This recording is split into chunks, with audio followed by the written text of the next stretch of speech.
2020 was a pretty mad year. It affected and changed everyone in some way or another. For me though, I decided to do something different. I wanted to connect the world of Arb via media and content creation. Health service in the world could possibly cope. And people have been locked up in their homes since the end of March. Armed with a camera and a lens, the Canopy Climbing Collective was born. With a thirst for adventure and a passion for climbing, we're about to embark on our biggest adventure yet. This is Chasing Adventure, the Arborist.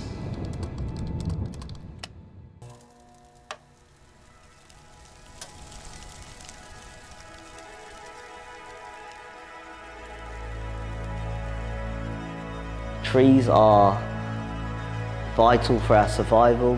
They're amazing living species, and as tree surgeons and arboriculturists, we provide care and love for these ancient species. Our day-to-day tasks as a tree surgeon, though, can be pretty hard work. It can be a hard graft. We go to work, all we're thinking about is our boss's expectations, the next cut. We never really sometimes take time to really think where we are and enjoy the moment that we're having. Day in, day out, you know, it's hard, it's graft, it's not an easy job. You know, it separates people, you know, because you got so many different jobs.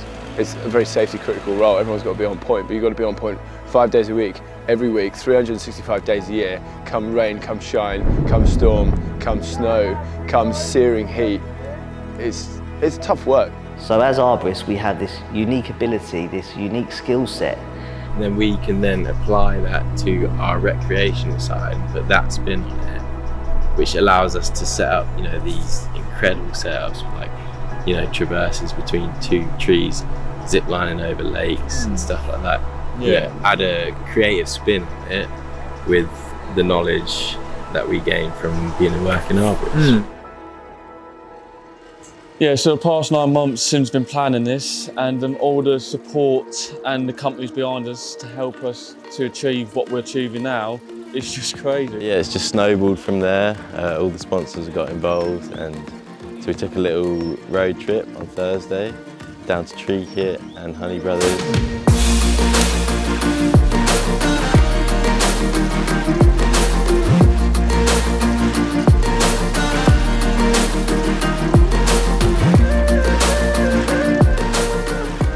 So yeah, we visited these companies. They're industry leaders, innovators, and they've chosen to help us make our chasing adventure a reality.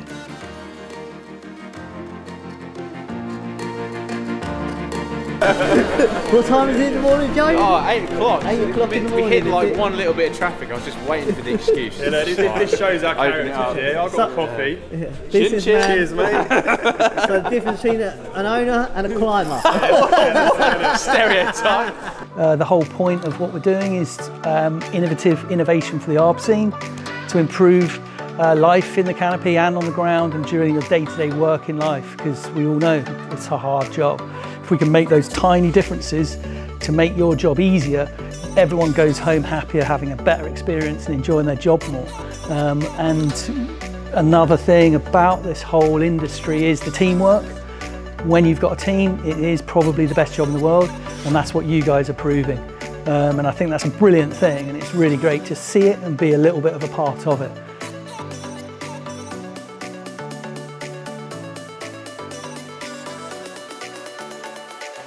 Throw line management. You want me to do that again? I'll do that again. This is stock. This is dendroid stock. Yeah, this is House of Dendroid.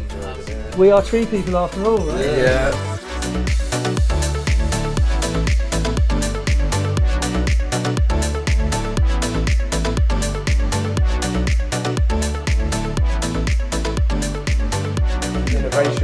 Innovation, simplicity, just the reason we started Tree Kit was because I had a passion for product development and making. That's what I've always done, always wanted to do.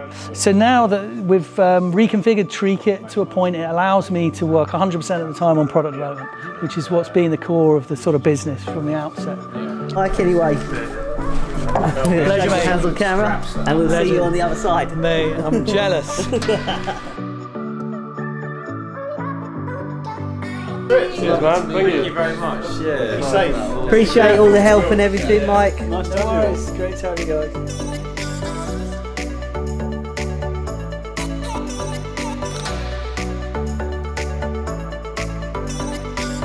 So Mike from Tree Kit, you know, he's a bit of a pioneer in the UK arbor industry. And totally lives and breathes arboriculture, and he's able to use all of that sort of passion and experience to make and build some really interesting products. What motor is in that then? 2.5. Is it V6? Is it Yeah.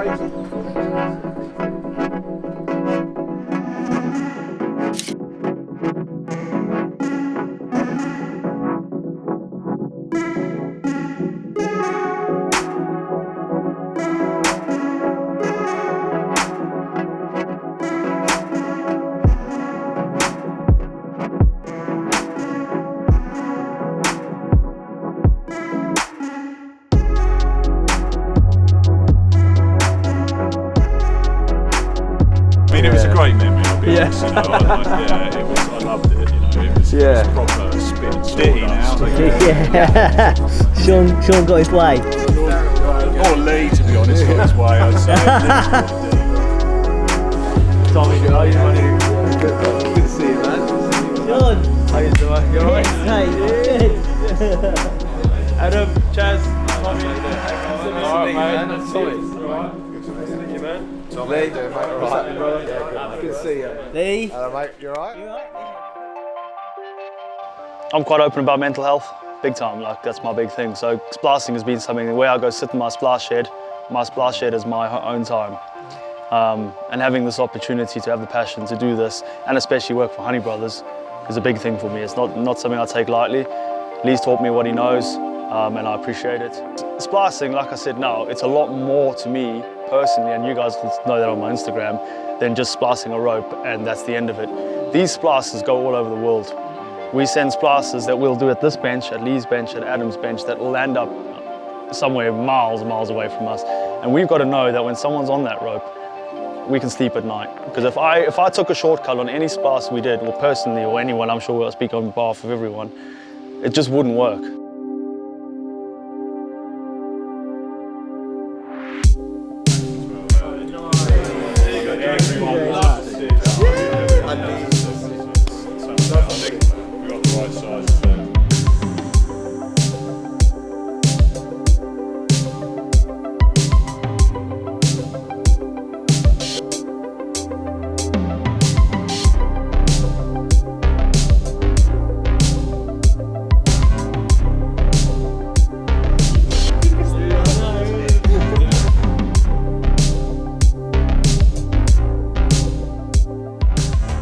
So while we were in Splice City, Sean and Lee decided to have a little splice race, see who could do it faster. Sean let slip that Lee's personal best for a Class 1 double braid splice was 4:24. So of course we were all like, yeah, go on then, Lee, you got to do it now. So, Sean and Lee ended up racing in the splice shed to try and beat Lee's personal best.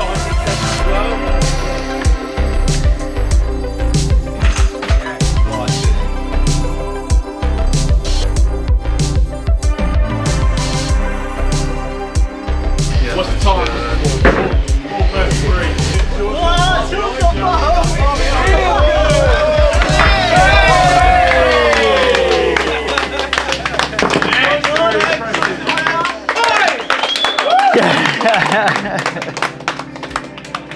And that's how we do it.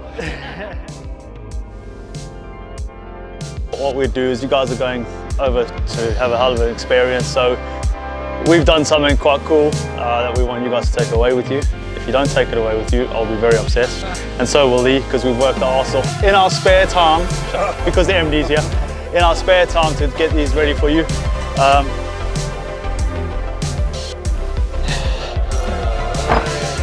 There's some side strops, but these aren't normal side strops because these ones have been actually personalised for you. On the back here, Joe Chasing Adventure 2022.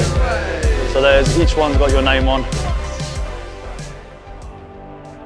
Something we really strive for, to see new products that are innovative and not just carbon copies of stuff that's already been out before. There's a lot of that around, a lot of that, reinventing the wheel, money for old rope, all those old cliches, So yeah, building relations, networking, being about people is a huge sort of ethos of Honey Brothers and myself as well. A good trip, from me personally on my side of things, and also I'm sure from all of us here. Have an awesome trip, man. This is something that you guys are going to enjoy, experience. Make sure you do your COVID test 24 hours before you fly.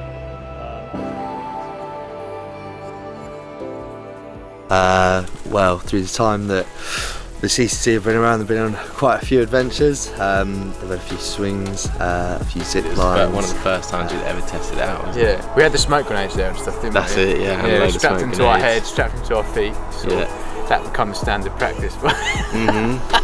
Yeah, well, that was kind of how it started. That was the start. And what was after that? The lake swing. It was at about 70-metre zip line across the lake. That was pretty awesome. In someone's infinite wisdom, I can't remember what happened, but we just decided to put a stopper knot at the bottom of the zip line. That's where we learned a lot about setting up the system. Properly. Yeah.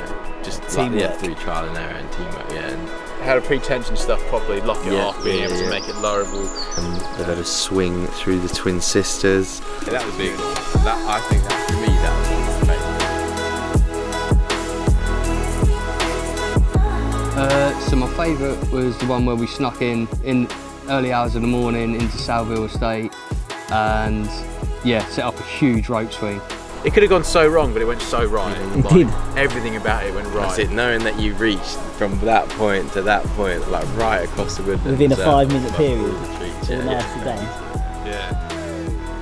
For me, the biggest one, because I didn't get to do the swing at the Twin Sisters in the UK, was Bow Brick Hill, and actually getting up and doing a zip line from the top of a hill down to another tree where we'd set up all the tensile tents and all that. That was scary as, but that was such a buzz. And to the now absolutely crazy adventures that we're on now.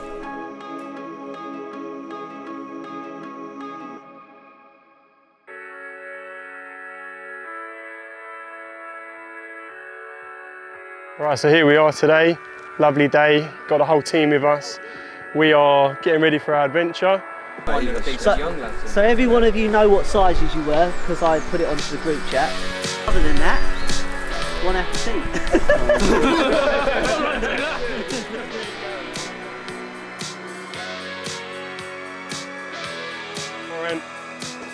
Beautiful kit bags they've given us for our trip, fantastic. Petzl. Got a lovely Petzl SRT harness, got adjustable bridge, Rocker Exotica as well. Look at this, new Petzl helmets. Oh yeah, well we've got stickers from Honey, he's got loads of people. Dan Recoil, got quite a few things from him as well. So yeah, appreciate that. Gershart's, got some more stuff from them. Oh look at that, CCC hats. What's going on then? So we're testing out the release mechanism of this throw bag. Little hook there spins, drops the bag. How we're going to set the lines, hopefully. Yeah. And Ethan? Ready for takeoff here? All ready for takeoff, let's do it. Woo! Watch your feet. Got some sun flares going through that as well.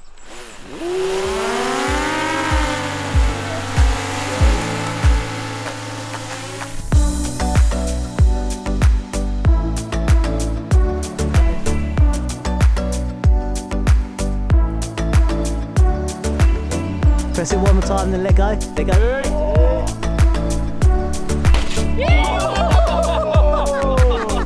Connor, how did the drone and stuff go? Awesome, man. Little awesome. test. The tests were pretty destructive, but I think everything's going to work all right. How high did we send the drone? I think we sent the first one was to about 100 metres, and the second one was up to about 50 metres. Yeah. And the functions were dropped properly. So yeah, just have to test it in some trees now and see if it actually works. So I reached out to Colm. I was given the task by Sim, basically to create a design for a t-shirt that would be promoted and going on the California trip. This is the design here. This is what me and Colm came up with. And basically, obviously, you've got the Canopy Climbing Collective here at the top. You've got the Chasing Adventure down there in the corner. And you basically got this sort of like superhero looking dude. Obviously, he's got the Protos on. And we thought it'd sort of give it that sort of like F1 look, you know, it's pretty cool to have all that on there.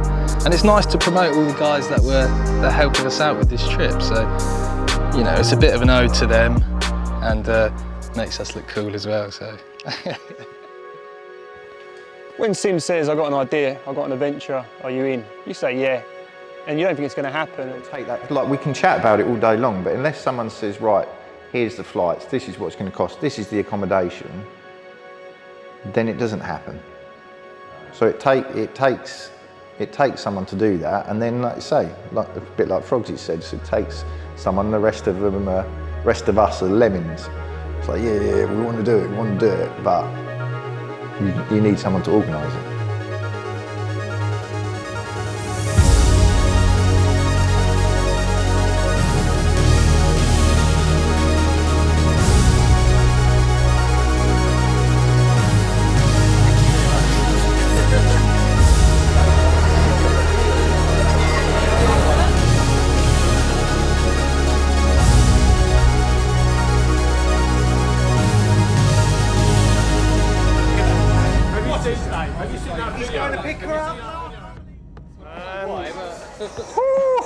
Jeez, look at that. Oh, that's nice, man. We've got the sleeve as well.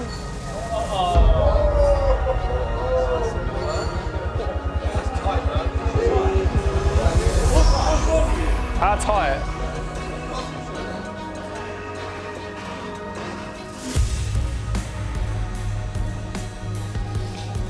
Where better to go than to the largest old growth on the planet? Let's go to California.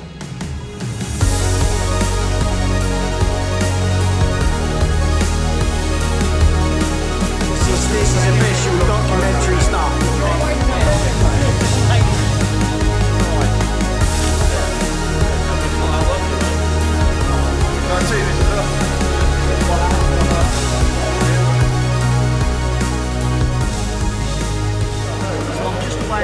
Back on the 17th.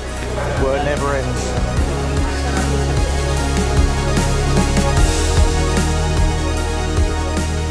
These months of preparation and ag and COVID testing and getting it a week before. Mate, now we're the stress just the flying.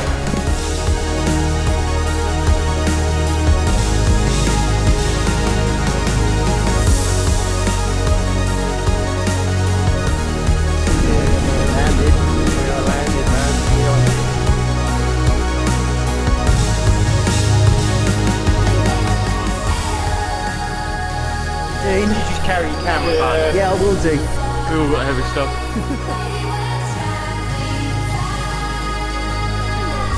Here's Bruno. I'm learning. He's made it. against all adversity. This is sick. I thought we were joking about getting stuff like this big.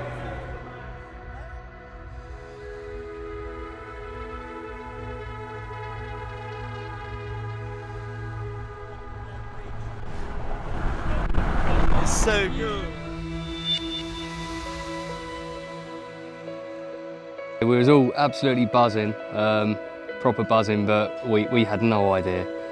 Obviously, once we got there, we sort of travelled 1 hour on a plane or something, then 8 hours in a car straight after that.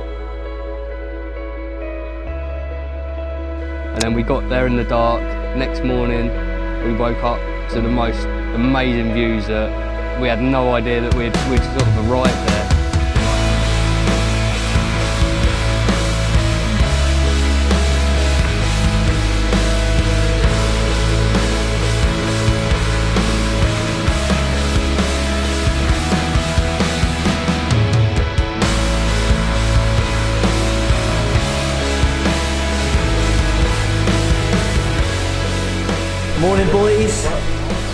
How's everyone doing? We're hungry.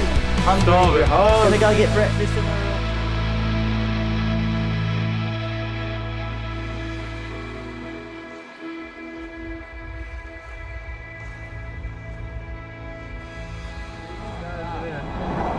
And these are all 300 feet. They're massive. Bennett, that was just straight there. Trying to actually drive and focus is really hard, man.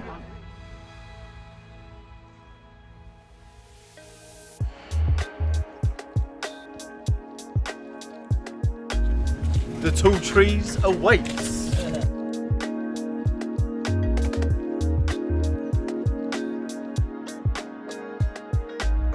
To walk 20 metres into the woodland took us sort of an hour because we was all just looking at these trees thinking, It's crazy. are we even going to be able to climb them? High lines and swings and stuff like that, unimaginable.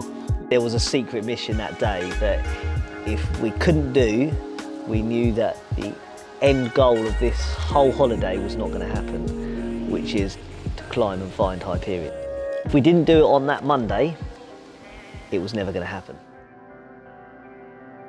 So we're here to climb some of the tallest trees in the world, some of the coastal redwoods and some of the giant sequoias.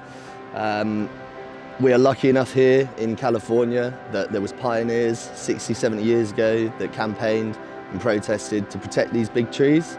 Yeah, Douglas Fir in Vancouver was the height of 415 feet. That and the trees around it were chopped down in 1902. 5 years earlier, the Morning Times wrote an article on 465-foot Douglas Fir, and it was cut down within the 8 days of it being recorded. You know, that's the biggest tree that's been recorded ever, tallest tree. It's just crazy that it's just been taken down. Don't be fooled into thinking that in other parts of the world, you know, big logging is still happening. You know, in places like Tasmania and China, there's these big trees still being cut down, and there is still people actively protesting and campaigning against this.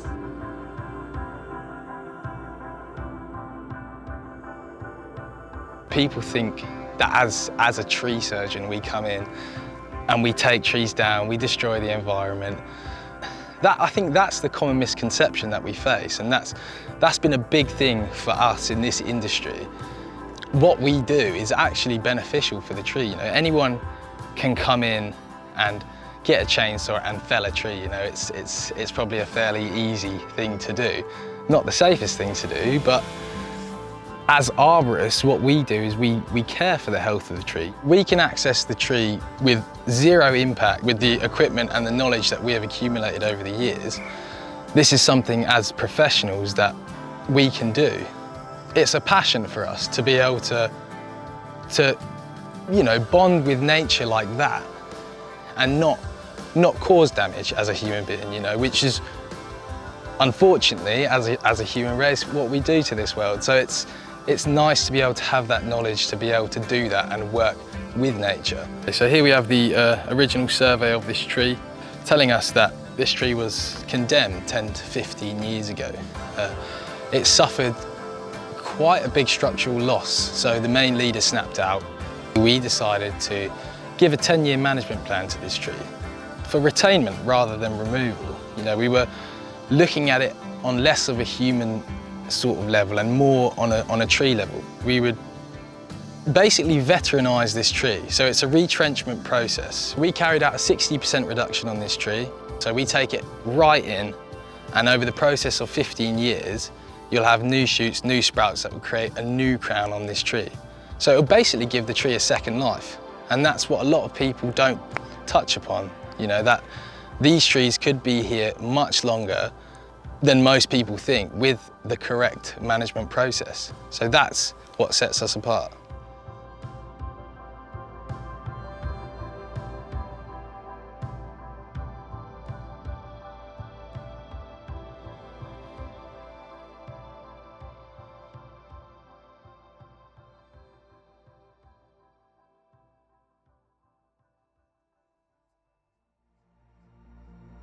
So yeah, Tall Trees Grove was pretty special. just on its own, I mean, I don't know how long it took us to get down, but every little twist and turn that you went round, it was something else, you know. And when we got down to the river, Simeon kind of told us that it was going to be dry, May time would be easy to cross, and the thing was running fast, properly fast. We made a decision, 3 of us, me, Bryn and Chaz, we worked out we had 40 minutes to go find this tree and get back to the same location, and to have an hour-and-a-half trek back up to where the car was parked. So yeah, I was standing there and we were looking at these trees and we were there, and it was a very eerie feeling.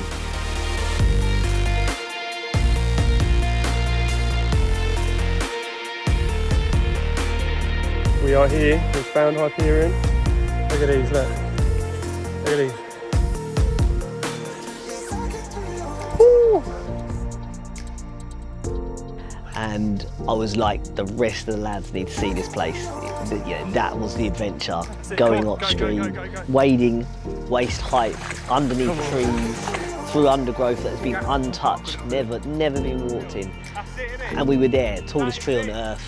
So we'd found it. And if it was going to be possible, and if the moment was right, and everyone felt confident, we would go back to climb it. We do have a researcher with us on this trip, doing all kinds of research. There's many other research projects going on around the world, but not enough. And the followers that come along after us are going to need information to do the best job to take care of the forest. And they can't do it unless there's rigid scientific protocols enacted. And practitioners like arborists, like myself, we vary our tasks every day, so we don't use the same repetitious controls that the researchers do, so we need to fund the research. And a good way to do that is with the TREE Fund. TREE stands for Tree Research Education Endowment Fund. So since 2002, we've given out over $4.8 million in scholarships and grants to professors at universities and their students doing this tree research to collect information for the subsequent generation of arborists who will follow us and who will need to have the best techniques and experiences possible. Climb old growth.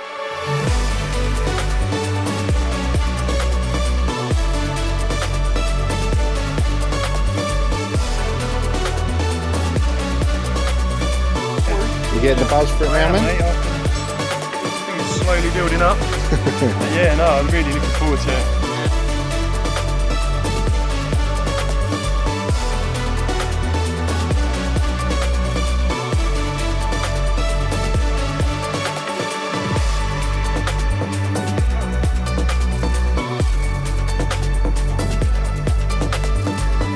So we've got Bryn, James up there.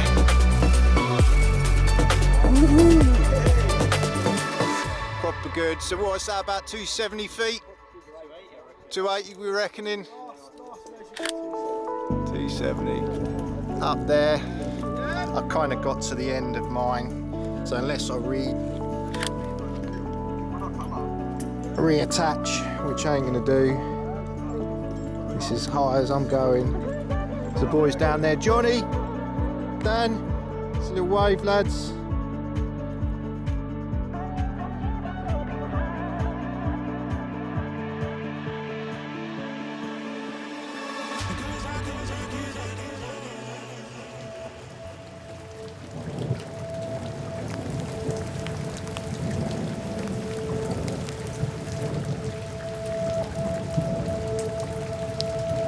Time amongst friends is a rare commodity nowadays, and the opportunity this trip has given us to step away from that and to put technology down, come together as friends in a place like this has made us realise how quick we are to be in the moment and be more concerned about looking at our phone or social media, or even down to thinking of the moment and trying to remember it in a photo rather than what we see.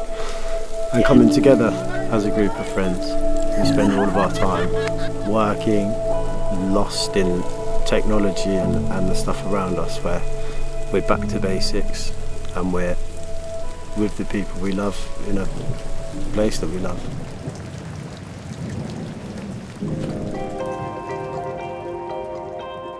So we've just trekked down Boy Scout Trail with the lads.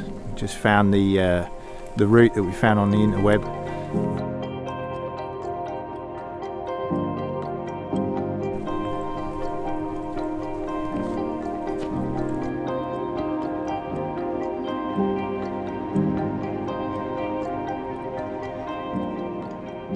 We're off to find a hailstorm. We found some red tape we're hoping is marking the way. It's the biggest coastal redwood in the whole world, and we're going to go and try and set some lines in it for a sunset climb.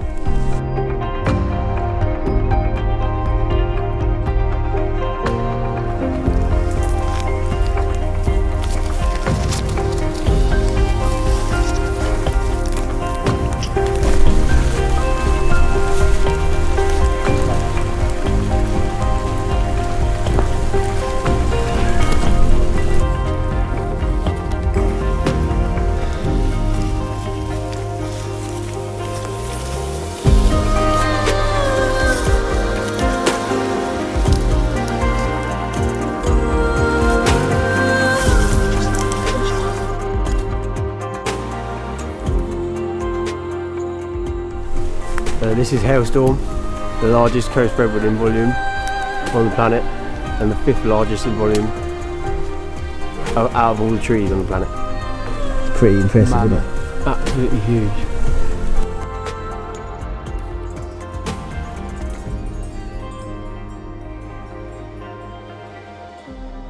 Followed a couple of little ribbons out to Hailstorm and Two Shot Johnny. Set us a couple of lines in. Spot on. First short wonder, straight over a branch. Joint the Dan High Club. Yeah. 1 to 1. I know he's just pulling back the lowering line. So low. Throw line. We're going to tie the rope on later on. Sick, man. Obviously, I'm getting soaked. We're all ready to come back another day, get the lines up there so we can conquer this bad boy.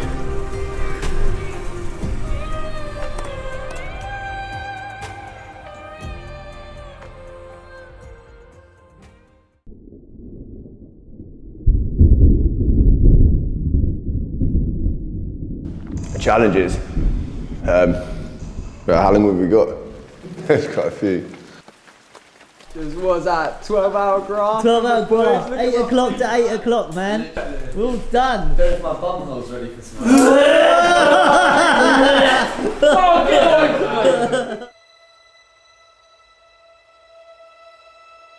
You know, you're in the hinterland. You know, you've got rain, some of the world's tallest trees.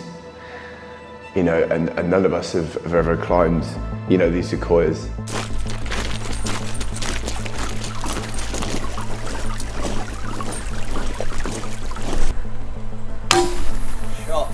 Oh no! It's alright, it's not still attached. No, stop. Yep. Firing!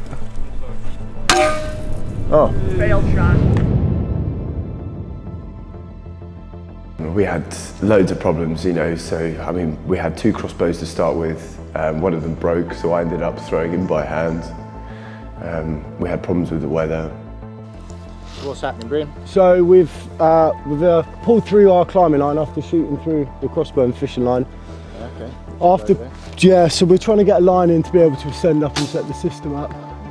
But unfortunately, it's very difficult to see with the climbing line, thin diameter line, exactly where it is, kind of being over 100 foot. So we've pulled through the climbing line now and assessed that it's not through the best union. So we're about to kind of take everything back again and start the process again and try and get something that's going to be a bit more secure so we can make a safe ascent up and then continue climbing on a double rope system once we get into the canopy.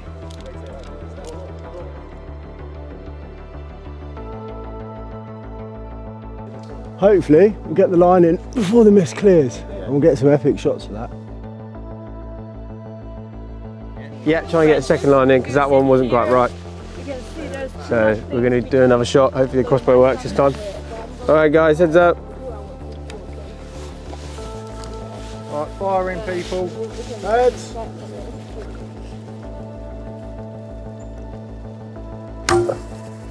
Yes, that's the one. Over that big boy, yeah. As long as it comes down, we got it over that big one. That's a bad boy as well.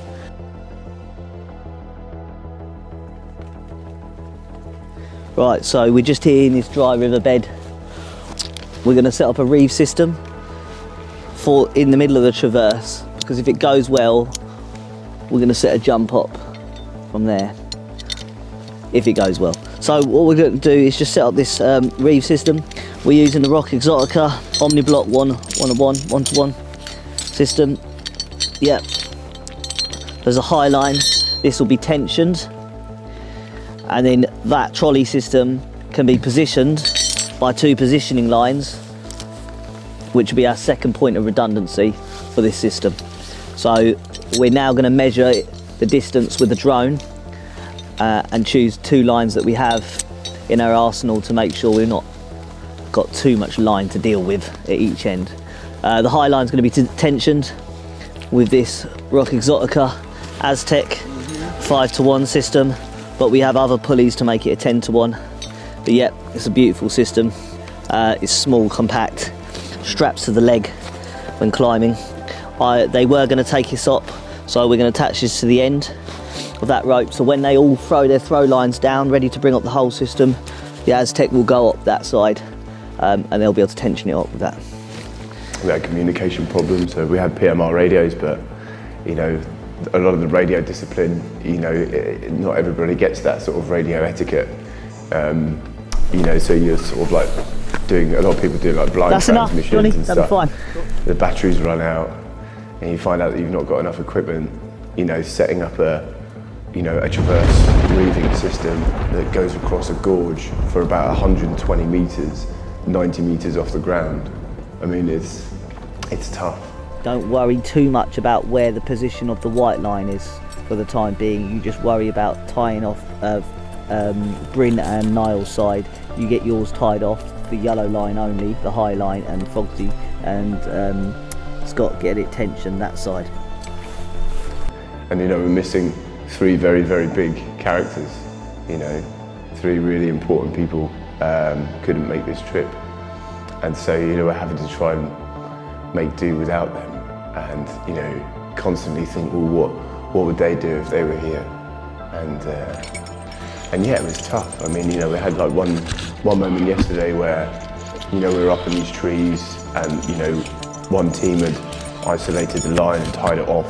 They tied the top line and the second redundancy, and we were applying some tension, and the movement in the tree was just, mate, it was dirty, you know, moving of that tree, swaying several meters through the ground. You know, it's a tree on a bank, wet ground, you know, we've got 5-to-1 up there, me and Scotty hanging off of it. So, yeah, like I sort of made the call, I was just like, look, Scotty, just get down, just get out of this tree now, you know, because nobody wants to have an accident, you know, and if we can't do it safely, then we're not doing it, simple as that. So, you know, there was a really, you know, there was quite a large chance of us bailing off of that job, and we're so heavily invested in it. We spent the entire day setting that reeve up, and we were running out of time on this trip.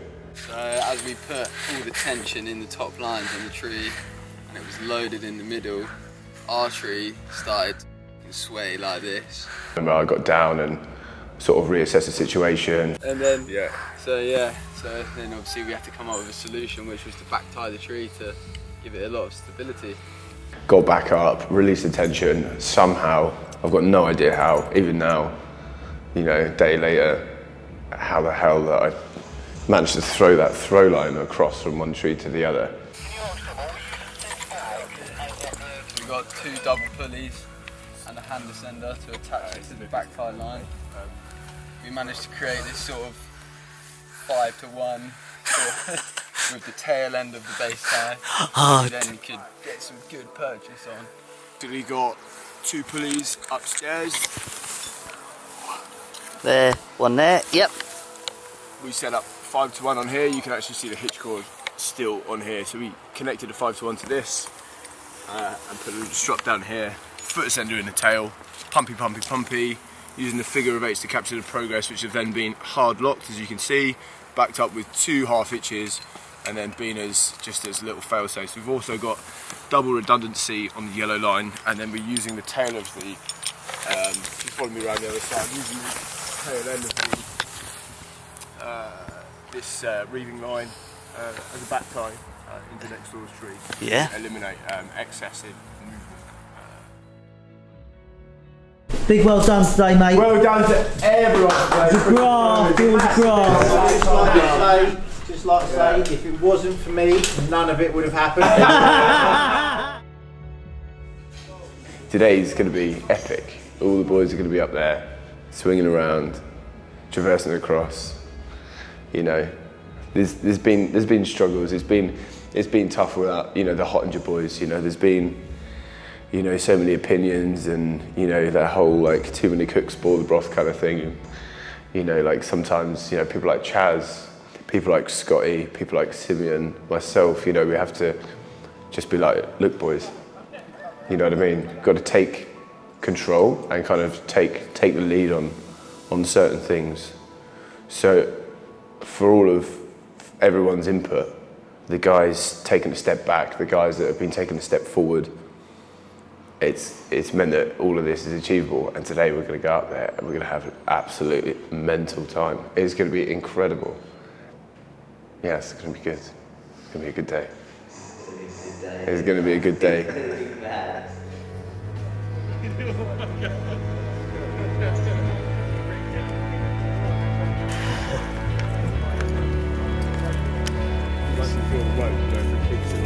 I'm stretching.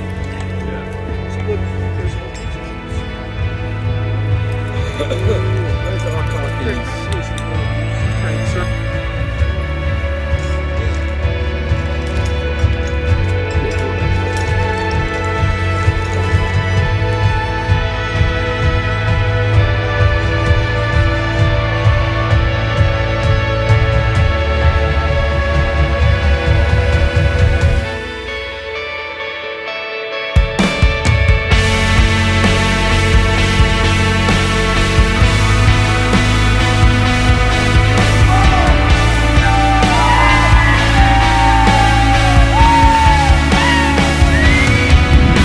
Whoa, he went up there.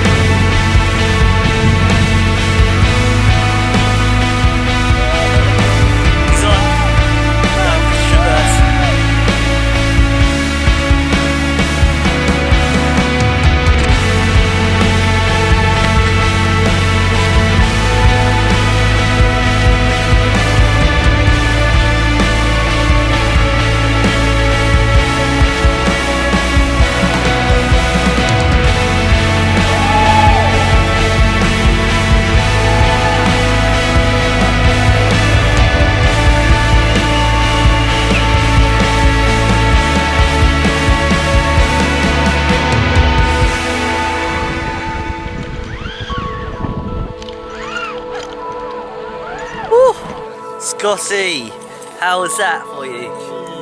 Exhilarating.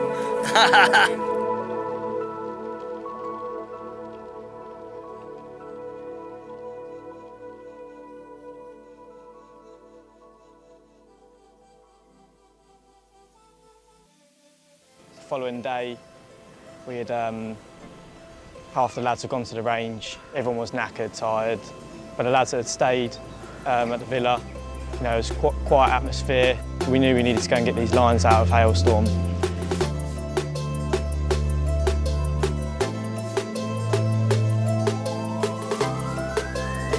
We went there, it was a graft getting to it, but you know, we got to it. We got all the kit there, and then when we finally got there to get the lines out, it just looking up at it and, you know, seeing like the sun beaming on it from the top, it was crazy. So yeah, we decided that we were, you know, going to attempt it whilst we had the lines in, and yeah, boy, I don't regret it at all. Like, it was just enormous. Like, it was insane, like how big it was.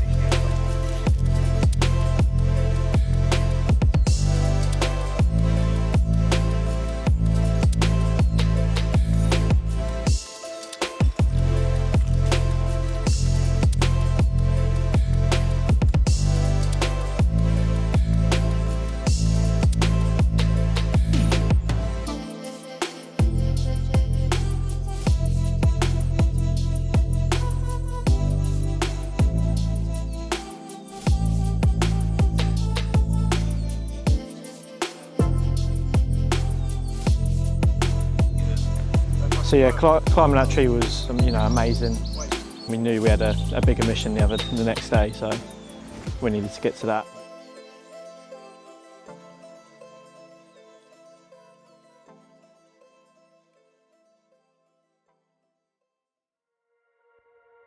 As and when we wrap up and we finish the Soul project and the adventure's been chased, it's kind of, we need to make it apparent to people this isn't something that everybody should be out here doing. We're not just trophy hunters as some of these climbs and some of the expeditions may seem.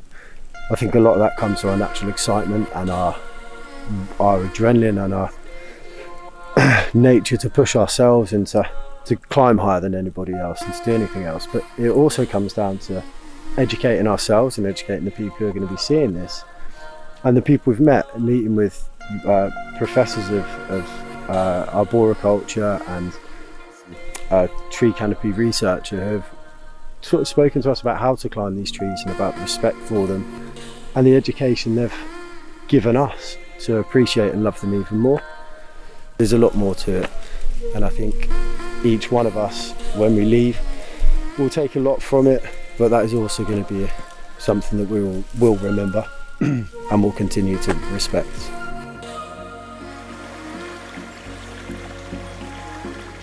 The biggest adventure was about to start.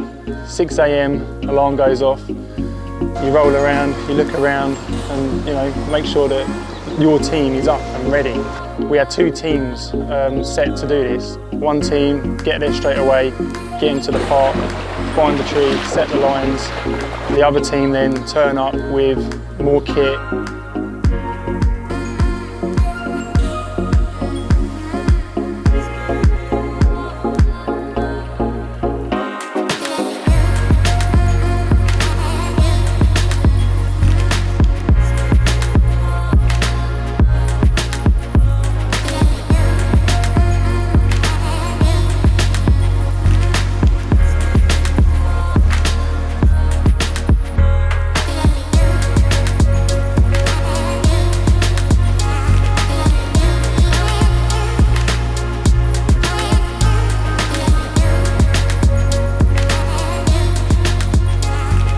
Welcome to the tallest tree on planet Earth, lad.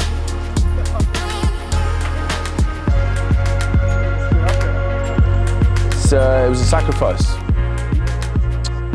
to go there. It was hardship, struggle. There's a lot of consideration that went into it. It's the Holy Grail, it's Mecca. It's not going to be there forever. Everything in this world, everything that you see, it's finite. It's not going to last forever. Fire suppression has been a real problem with our modern society because of the fear of homes being burned. People like to live out in the woods. So when a fire comes through their area, we go there and we put it out. And unfortunately, those fires remove flammable material from the forest floor. They remove flammable branches on the lower portions of the trees. And this fireproofs the forest. A low intensity, low temperature burn fireproofs the forest, but we put out all fires. So really there needs to be a societal shift. We have a population explosion, and the more and more people that move out into the woods are going to make this problem more and more intense.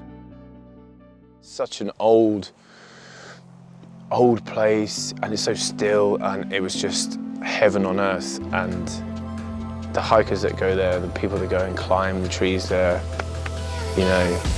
that's not what's going to be the end of them. The Six Rivers Lightning Complex fire is still burning right now. It's only about 20 miles away from Tall Trees Grove, so, and that's just Cali. I got to the bottom of the first dog leg, and it was like, like a metre wide or something crazy like that.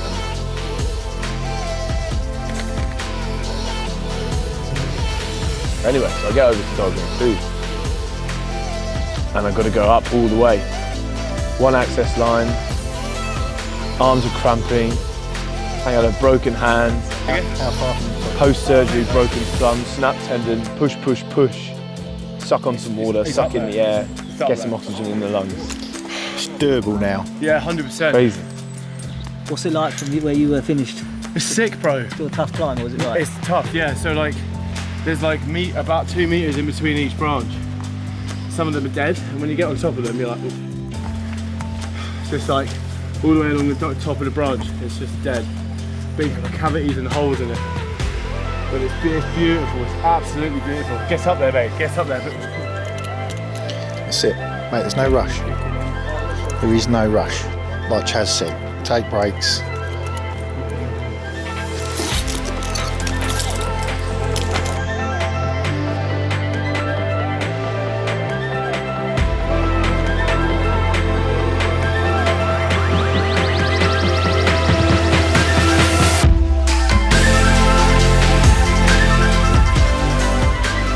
To show you what we're doing.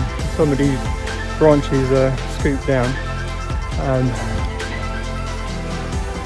got New Zealand going over there. I've got the Akimbo and DRT, and I've got this strop here which chokes her, which then stops it sliding. So I'm attached 3 points into the tree and then ascending up.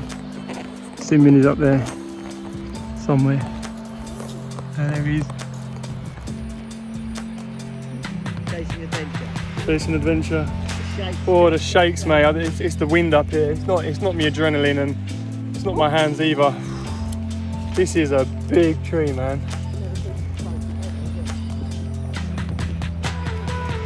We are almost there.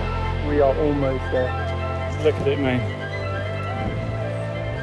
That's the top. Climbing to the top of Hyperion, it is a hard climb.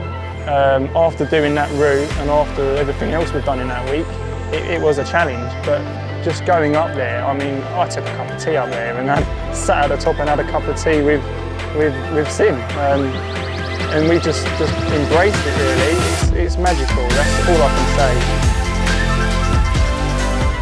We got here at 8 in the morning. That's like, well, it was amazing. We've got 40 minutes. 8 minutes past 5. Today we've done it in one day with a throw bag and a throw line, no crossbows,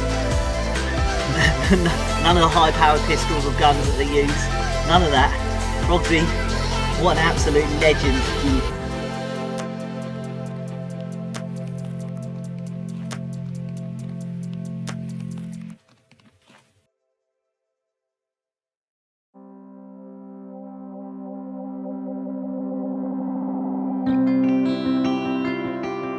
3 words of the holiday. Like magnitude, struggle,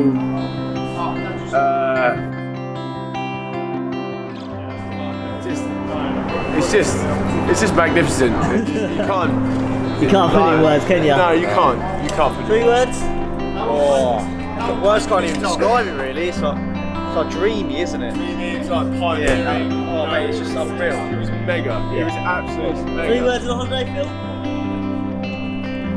Tiring. The whole trip has been wicked, like the boys have all said. It's kind of gone beyond expectations. I'm absolutely knackered, but yeah, it was well worth all the effort. 3 words for the holiday. Amazing experience and wild.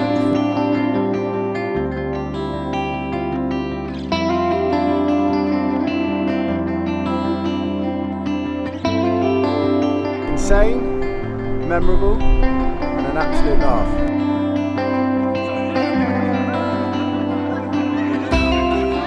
Yeah, it's unreal.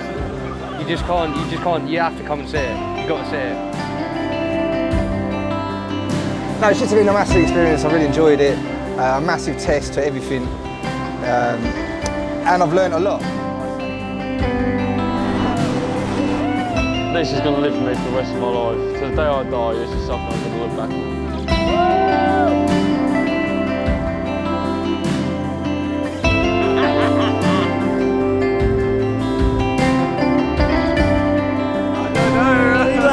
Magical. Magical.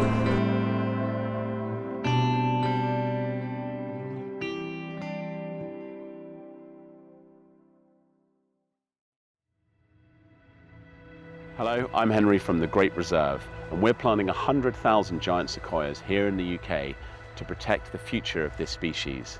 In its native habitat in the US, they're losing 10% of their numbers every year, all impacts from climate change.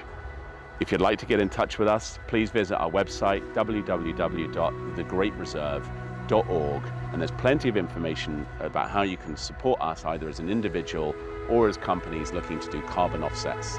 And we welcome all types of supporters to this wonderful project. A trip like that changes you. A piece of my heart was left back in California, and the saddest thing of all is that my children may never get to see these trees. Climate change is doing far worse damage than anything else on this planet. Supporting projects like the One Life, One Tree project and planting trees today could be the trees for our future children to look up to in awe and wonder like we did. California!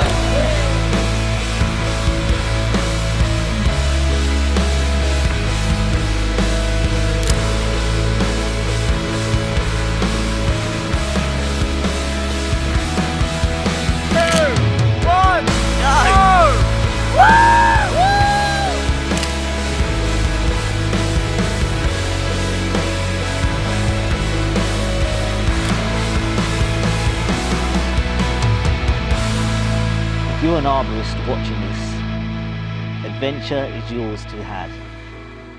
Embrace it. Get the best crew you can. Take time out of work. The trees of today may not be here tomorrow.